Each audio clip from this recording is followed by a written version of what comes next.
Hello everybody, it is my second time filming this because the first time I filmed it I had bad lighting. So let's do this again. It is day 3 of Summerween and I have my caffeine over here and I'm in a very awkward squat. Let me just get my shit together. This is a metaphor for my life. I'm a fucking mess. Hold on. I'm just gonna down this coffee because I need the caffeine because I'm such a ugh. And yesterday I finished The Passengers by John Mars and it was very, very, very good. So I finished the book and then I played Fortnite and now I slept on it and I have some final thoughts. So we're gonna get into this right now. The first thing I want to say about it is that it is a book of very big ideas, which is not something that I was expecting considering I did not enjoy his previous book, What Lies Between Us, because I thought it was a very shallow, very lame thriller.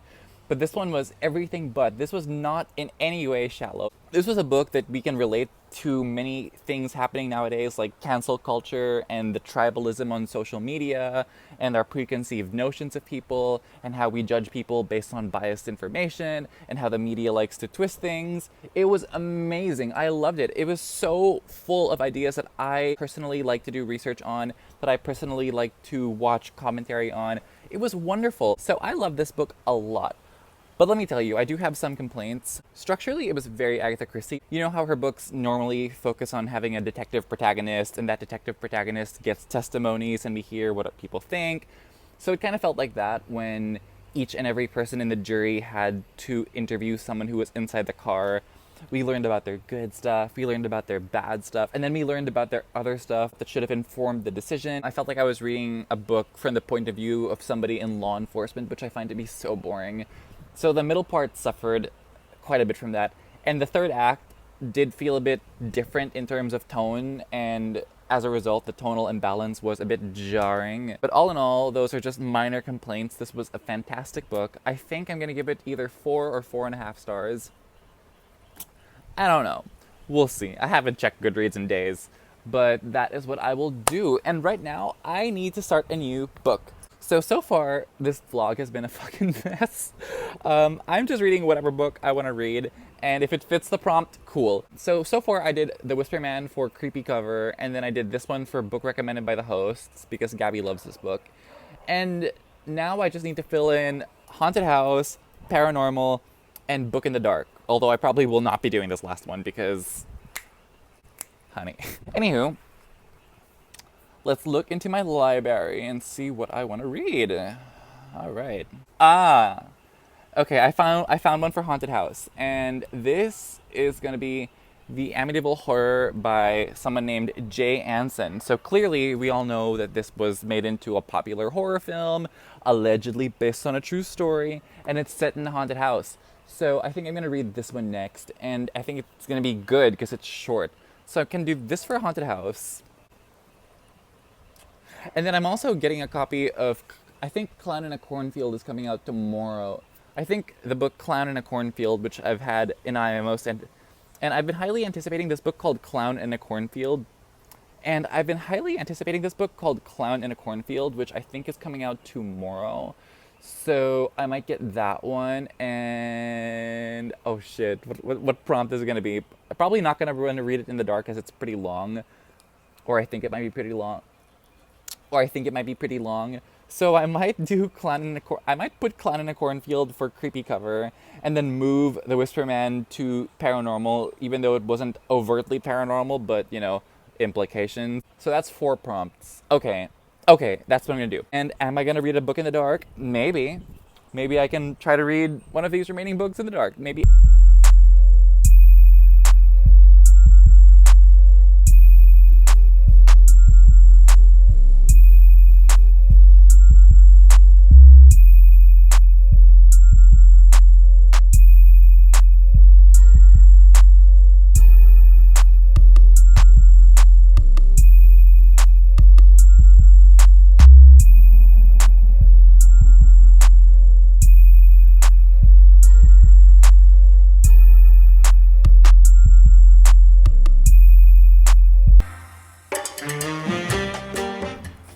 Oh my god, okay, I literally just started the Amityville Horror, and there's there's a preface at the beginning all fucking, what the fuck? I feel like I'm reading a fucking textbook. And there's this line, I'm not gonna read the whole thing because I don't want to bore you to death, but it basically goes, If the story were fiction, it would be easy to dismiss as irrelevant. It is, however, a documentary told by the family and the priest who actually experienced what is reported. Ooh, frightening. I'm shaking in my boots. A paranormal. And I, as a believer in science and religion, would be remiss not to warn readers against the dangers in both arrogance. If you're arrogant, you're fucked. You're gonna get possessed. You hear me? You hear this now. You hear this shit now. This is a true story, alright? This is documentary. This is as amazing as that documentary Sharknado, okay? You know Sharknado, that documentary about sharks and tornadoes and sharks shooting out of tornadoes? The veracity, the amount of truth bombs being deployed on my psyche, on my mind is incomprehensible, and I am deceased. Anyway, there's more. The wise man knows he does not know, and the prudent man respects what he does not control. So fam, if you don't know something, what's the point in asking questions when you can just accept what this book is telling you, right? This book is straight up like, you need to be skeptical and question things unless we tell it to you, because it's clearly paranormal and science is irrelevant sometimes, and sometimes you gotta... Okay, like... We're off to a wonderful start, clearly, and I'm glad this book is short, is what I'm trying to say. Anywho, updates soon. Spoiler vlog. I'm turning this into a spoiler vlog. Oh my god, this book is fucking nuts! What the fuck? This is a true story, supposedly, and literally every single haunting that you can think of is happening to this family. Oh my god. Okay, I have literal notes because I need to... So here's the plot of this book. Okay, so you got a family of 5, 2 parents, 2 young boys, and 1 little girl, and they moved into this giant mansion of a house, and this house used to be owned by a family that was shot to death by their son in their sleep and laid flat on their stomachs, and it was brutal, and it was gross, but this family was like, you know what, let's buy this house, fam, woohoo. I know it's cheap, and I know there's like a lot of bad juju, and I know that people were literally just like shot to death some years ago, but we need to buy this house because we just do, okay? Don't question why we need to buy this house, just like how you shouldn't question the pure, unbridled logic being presented in the opening paragraphs of this book. Oh my god. Oh my god, I am currently, I don't even know because I'm on scroll mode, but like I am pretty far into this book. Actually, I'm not far into this book at all, and this haunting is straight up happening. And this book isn't even written like a horror novel, it's written like a true account of events. Like it's like, on this night this happened, on this night this happened, but these true accounts of events have like actual like fictional dialogue in them. Like the wife said this to the husband at this time in the evening, she said this, and they went up to the room and they checked this room. It's like, it doesn't sound objective at all. It sounds like a book that has super stale technical descriptions in its chapters, but then has the dialogue of a fictional book. And I'm like, the fuck? Okay, so shit's going down. The priest who blessed their house is now getting flus and like actual illnesses, even though he's not even staying in the house, but because he blessed their house, the demon's like fucking him up the ass. So his name is Father Mancuso, right? Ooh, okay, so now we have Kathy, who is being fondled by a woman in the kitchen, a ghost woman in the kitchen who she can smell the perfume of, but she likes it, low-key. And then you have the sewing room that's like getting all cold and shit, because apparently ghosts come in and up the warmth, because the warmth is what makes you human, and they want to be human, so they can move shit around and shit like that and creep you out, so they have to take the warmth from a room. What the fuck? This true story, this truth, these are truth bombs. Okay, we have more truth bombs. The daughter, her name starts with an M, I can't fucking remember, it's a fucking bougie-ass middle-class name. She's getting haunted by a demon pig. She is having conversations with a demon pig at night. Okay, I have been reading for another hour, and I have a whole list of truthfully documented truths about the Amityville Horror true account of what happened. Okay, so let's look at this very real haunting. Okay, so basically they find they go to the basement and there's bookcases, and they push the bookcases aside. Why? I don't know. Impulse. Psychic. They're psychic. And they see a secret door in the basement, and They open the door and there's a room that's painted red because red is the color of love. And this book is full of love for truth and beauty. What the fuck am I talking about? Anyway, so George, the dad, is moving shit around, moving the plywood around in the basement, and he sees the face of Ronnie DeFeo. Ronnie DeFeo, the guy who used to live in the house but got shot to death, he sees his face. He sees his face in the wood. Who is haunting this house? Like, do ghosts have this power? Do ghosts have this power to, like, summon demon pigs and shit? Like, what the fuck is happening? Whatever this family is on, I want it. The ghosts have the ability to haunt telephones. A ghost that is haunting the telephone because George, the father, is trying to communicate with the priest, Father Mancuso, and Father Mancuso is trying to communicate to George, but they can't because the phone is like all fucking up. Like one guy tries to call the other guy, but the call's not going through, and it's only like...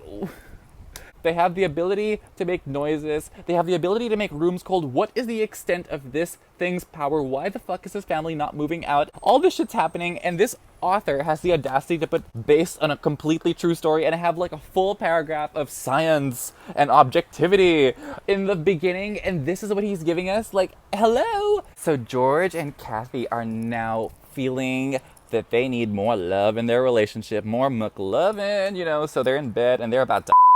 And as they're... I'm sorry. They're about to make love. They're about to sleep together, but not actually sleep. By sleep, I mean fuck. Anyway, so they are in bed together, and as Kathy is about to get it on with her husband, she sees red eyes in the window. Shit goes down, and George walks out into the snow, and he starts to see these, like, giant demonic pig hooves, which he didn't photograph, and... cameras were invented. Look, if they were able to shoot movies in the 1920s, I'm pretty sure a family in the 70s would be able to afford a photograph to photograph the demonic pig hooves, and we would see the pig hooves, the photograph of the demonic pig hooves, but we don't see them. I tried to look for it. I didn't find any photograph online of demonic pig hooves, and this is a family that was able to afford a mansion. I mean, I know that it was a cheap one because people were, like, murdered to death, but surely this family can afford a camera. You know, so there is no evidence that there were demonic pig hooves in the snow that I can see. So I'm calling bullshit on the demonic pig hooves. Indians used the land on Amityville for the sick and dying, but they didn't actually stay there because it was infested with demons. Leave the poor Indians alone. Like, why is it always a haunted Indian burial ground? Like, if the Indian burial ground is haunted, then maybe we have to have a cast of Native American Indians telling their own story. Like, why is it always white people getting haunted by the Indian? Like, this is, like, bad representation, in my opinion. And this is the least of the book's problems. The least of them. Let's get back into reading the Book of Truth, right? Under the sun.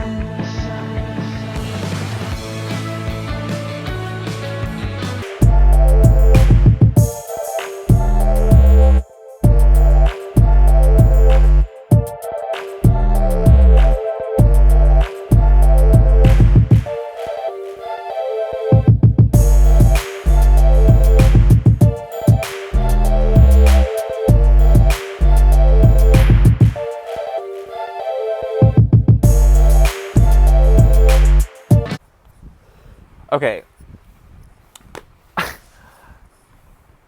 I just need to talk about this scene. Okay, so Father Mancuso is being asked to bless the house again, and then he goes back into his room, and he starts to smell feces. What's feces, you may ask? Shit! We learn that the smell of excrement is proof of demonic infestation. Did you hear that? You heard it first from the Amityville Horror by Jay Anson. The smell of feces, I reiterate, is proof of demonic oppression. So next time you walk into, I don't know, a room that your dog was just in, or the street, and smell feces, it's fucking possessed, okay? And you're not allowed to question that because science, because this book transcends science, and because the paranormal transcends science, and if you do so, you're a bad person. And if you so much as question the veracity of books like this, truth bombs like this that communicate truths to average people like us, then you're dishonest and disingenuous, and your bravado is the audacity, or whatever the fuck that opening paragraph said. So be very skeptical unless we tell you the truth. is what this amazing book is trying to say. I can't believe what I'm reading. I literally can't believe what I'm reading. I literally can't believe that this was the book that spawned an entire horror franchise. Like, it's like, what the fuck? It doesn't even have the rules of its own haunting down. Like, the fuck? Alright guys, so I just got back from lunch and I am back to reading the Amityville Horror, the most amazing, spectacular, truthful book I have ever read, nonfiction. This book should be in the nonfiction section of every single bookstore because of how grounded in logic and reality and true skepticism it is. We learn throughout the entire book that these demonic possession thingamajigs, whatever, are to be taken very seriously. So at some point, the family tries to bless the house themselves. Let me reiterate, tries to bless the house themselves. Naturally, that pisses off the demons. So how does the demon take revenge? Does it pick someone up and throw them against the wall? No. It unleashes an army of green slime and goo coming out of the doors and the walls and the door locks and what the fuck? George, leave your house. And I don't know why there's not more proof as to what these people are saying. Beyond this book, of course. But you're not allowed to question because that makes you a bad person and a skeptic. And if you're the kind of skeptic they don't like, you suck. You ain't good. Anyway, I might as well just finish this book because it's just stupid. I finished the Amityville Horror by Mr. J. Anson, and I have thoughts. This is one of the worst books I have ever read. It was so completely stupid. I have never read a book before that has tried so hard to scare me before. I mean, literally every single thing that you could think of that could be associated with a haunted house or a haunting in general is jammed into this very short book. Anyway, it's just completely all over the place. There's zero tension, zero build-up. It's a laundry list of this happens, that happens, this happens, this happens. It's basically like they took a focus group and they asked the people who participated in the focus group what scares you and what do you think would happen in a haunting and all that. And the book has the audacity to start off with this whole thing shaming you for if you don't believe this, you're a bad person. Therefore, you must believe this haunting is real. Reading it now, it just seems so forced and just so lackluster. I mean, it's a laundry list. There's zero tension. There's zero build-up. There's no creativity in the writing. It is a fictional story written with non-fictional enthusiasm. And even non-fiction books I've read were less boring. So yeah, that's my thing. Updates soon. Later. Playing Fortnite again as Harley Quinn, and we are... oh, there's 7 of us left. Nice. Nice. Alright, let's see. I got my assault rifle. Can't say that. Probably gonna have to bleep that word out. That fucking apple killed me, but look, I placed second, so... Successful Fortnite game. I am so good at this.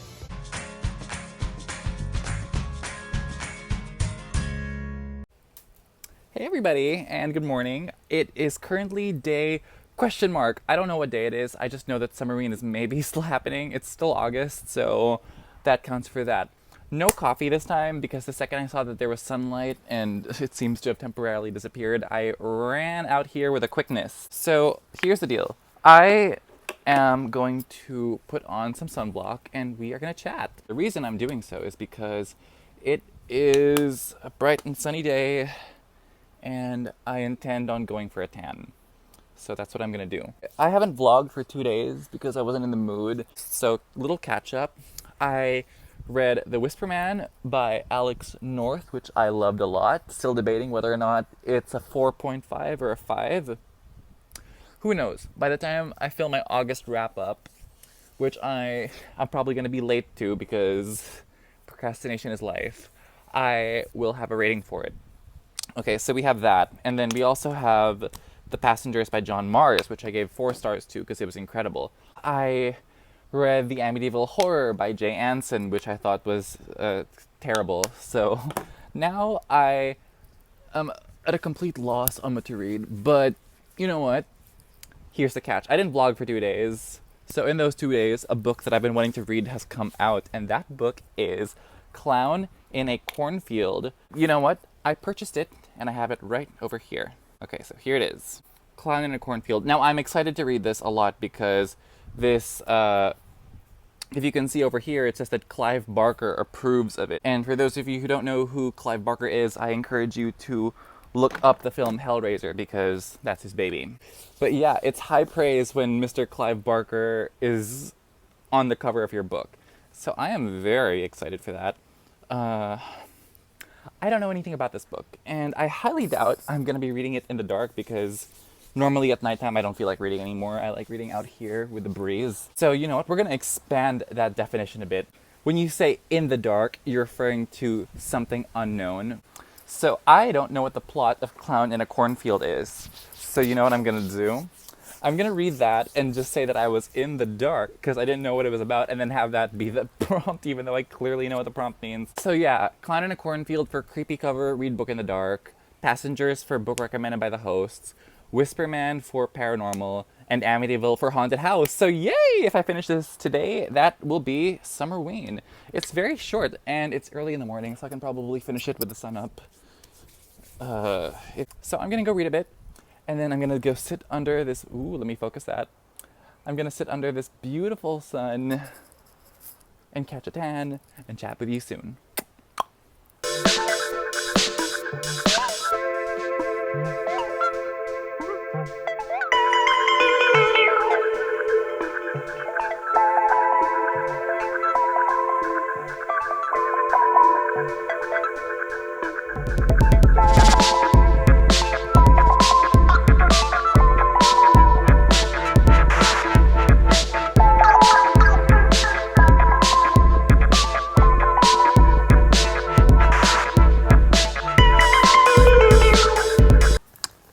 Hello everybody, I am checking back in again, and I am no longer in the dark. Anyway, so in true 80s horror fashion, 80s horror film fashion, the book opens up with a gruesome death.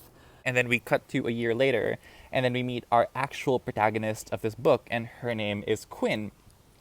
So Quinn is a girl who is being raised by a single father because her mom has died. So basically the first act of this book is Quinn going around the school and meeting all these people who we were introduced to in the beginning of the book, and we're starting to see their significance in the story. We have Cole, who is a troublemaker with a dark past, and he is somewhat important because he is connected to the person who dies at the beginning of the book. I'm not going to say how.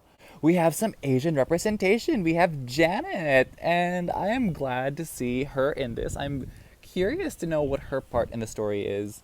I'm 60 pages in, and I'm going to continue reading. So far, I don't really have any connection to any of these characters. Like, we barely know anything about any of them besides what they look like. The most we know about is Quinn, and the only thing we know about her is that she has a dead mom and a father who is a doctor. So that's what's up. I'm going to continue reading, and we're going to chat soon. So far, I don't really have any strong thoughts on it. It seems pretty standard, and we are going to update each other very soon. All right, check in later. So I'm 100 pages in, and the biggest incident so far was the death at the beginning, and then something that happens in this fair. I think it's called Founders Day. So something happens there, and something happens in the beginning, and so far it's not too terribly exciting. Like, I think he's taken a bit long to get to the action, and although I do enjoy letting you breathe with the characters are very underdeveloped and very paper thin and very boring, and I don't care about any of them so far. So, I don't know, we'll see. So here's why I am complaining about the characters. We are 100 pages in, and so far the only development that Adam Caesar has given them is a slight description of what they look like, and a slight description of their tragic backstories. But there's no curiosity asking what brought these people together as friends. And there's no curiosity asking these people what they are, who they are, beyond the fact that, okay, Janet's an Asian, Cole was, in trouble with the law at some point, Cole lost someone important to him, but, Ronnie and Matt and, I can't even remember their names. If I'm going to be spending 100 pages with these characters, the least I should be able to do is have a grasp of who these people are, and I don't have that right now. Some shit's about to go down. We had our first kill, and the killer was a clown, as you can see, but it wasn't too gory, so perhaps I can only imagine that the gore is going to be saved for later, because, why would you want to reveal all your tricks right at the beginning, right? What is this insect? Can anyone tell me what this is? What is that? Okay, go fly away. What was that? Oh my god. Anyway, okay, it's on me. Get off. Anyway, I'm gonna say... I lost my train of thought, sorry. An insect crawled on me and it looked very odd. I had to shoo it away. Anyway, so somebody was killed, right? And they're gonna go to this party, and I can only imagine that people will get killed at the party because a whole group of kids is gonna be gathering there, and shit's probably gonna go down, and it's in the middle of nowhere, it seems, because, you know, hello, throwing a party, why would you wanna do it where all the adults who are judging you can see you? Anyway, I'm gonna read more. Chat soon. Later. Oh my god, you guys, there was like a Fortnite reference, and I'm just like, because I've been playing that game for the past few days. Oh my gosh. And I might play again later, so I don't know. I'm gonna finish this book and maybe play Fortnite the rest of the day, or play Fortnite then finish the book. I don't know. We'll see how I feel.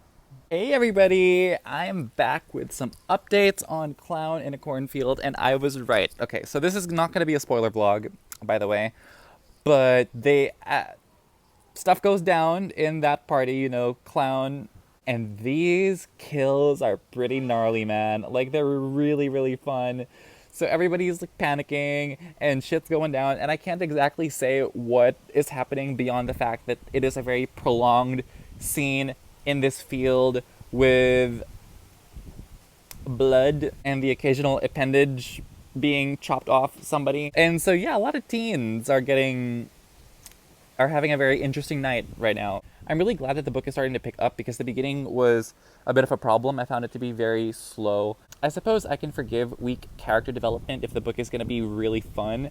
I don't know how the third act's going to go, but the second act is like really, really good. Like, this would make such a good film. The actual action is very strong.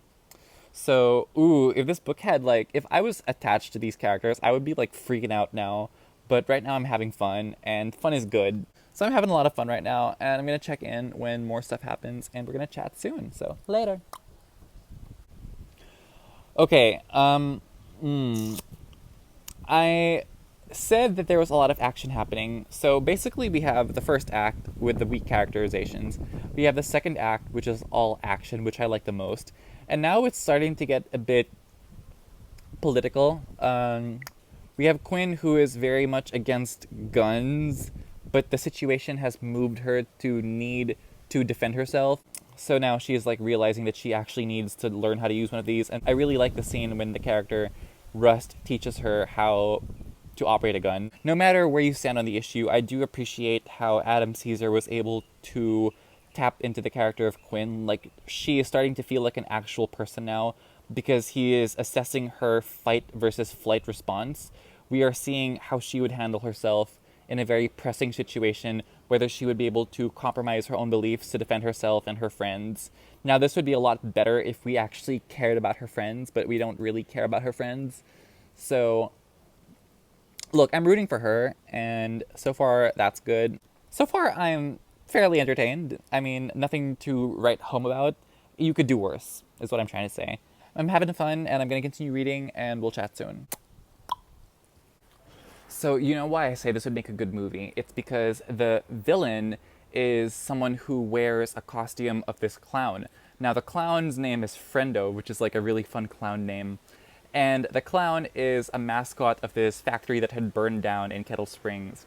So you have this mascot so the factory burned down, and without giving away much, the factory symbolizes something that some people love, and it was burned down by people who how do I say this? The people who love the factory have a certain view of the people who had burned it down, and their view of the people who had burned it down is not so good.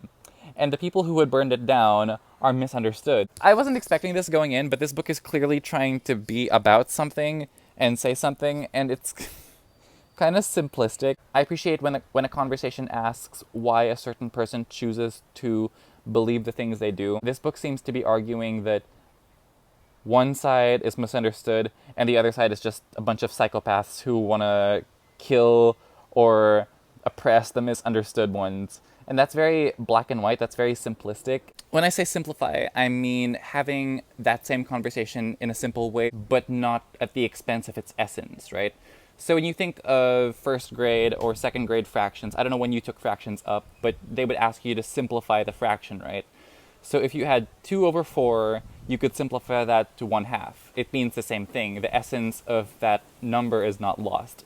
But when you say simplistic, there is a very negative connotation, and that's what I'm going to be using for this. When I say that he presented a very simplistic version of the conversation that he's trying to have very blatantly, very clearly, I mean it in a not so positive way because it doesn't necessarily have much insight. Like, it's very bad versus good. Okay, I just got to a part with a monologue, and it's pretty clear that this book is striving to be a political satire. This book reminds me of the film The Hunt. If you haven't seen that, please look it up. But that movie garnered a lot of controversy because of how it was marketed. I did appreciate that film, even though I did have some reservations with that one also. It did have the willingness to admit that, you know, we have issues on both sides that need working out. This book, however, is... I mean, I like stories that explore why certain people choose to have the political beliefs they do, especially in satire. The nuance is lacking, is what I'm trying to say. Trust me, I'm all for a very progressive message. I'm not going to give a book that has problems a pass simply because I agree with what the author's message is. I mean, I agree with the fact that we have to improve many things in society and that many people still oppress other people. But the way this message is presented is very simplistic, and it's not one that particularly resonates with me. The best part of this book was the second act, and the third and first act just nosedive. Also, it turns into a satire in the third act. For the rest of this, it just feels like a very jarring tonal shift. The villains are very one-note. They're like caricatures, and the protagonists are made of cardboard. Sorry to say. And as a result, it just feels like a very half-baked idea. Also, in the end, there is a very, very poor attempt at LGBT representation. It is just super shoved in, like a decision that was made last minute. So yeah, a lot of the... I mean, this book has the ingredients, but it just was pulled out of the oven before any of the ingredients could materialize into something edible, in my opinion. I'm not saying it's inedible, it's not an unreadable book, but it's very, I don't know, it's very mixed. I'm very mixed on this. I did love the second act, but the third act and the first act were just not good. Anyway, that was Clown in a Cornfield, and that was Summerween! I hope you all had a lovely Summerween, and I can't wait to watch all of your videos. I can't wait to watch all of your vlogs, and there's still some sun out, so I'm gonna go tan, and this was super fun. My next read venture should be on Instagram soon, so if you're not on Instagram, follow me, and if you don't know what read venture is, look for this video on my channel and watch me explain to you what it is. Thank you so much for watching. Like, comment, and subscribe. I hope you enjoyed this, and I hope we can chat about these books in the comments. If you've read Clown in a Cornfield or Amityville Horror, let me know what you think. Let's talk about it. Let's have that conversation, and I can't wait to do so with you. Love you all so much. Thank you for watching. I hope to see you in the next video, but until then...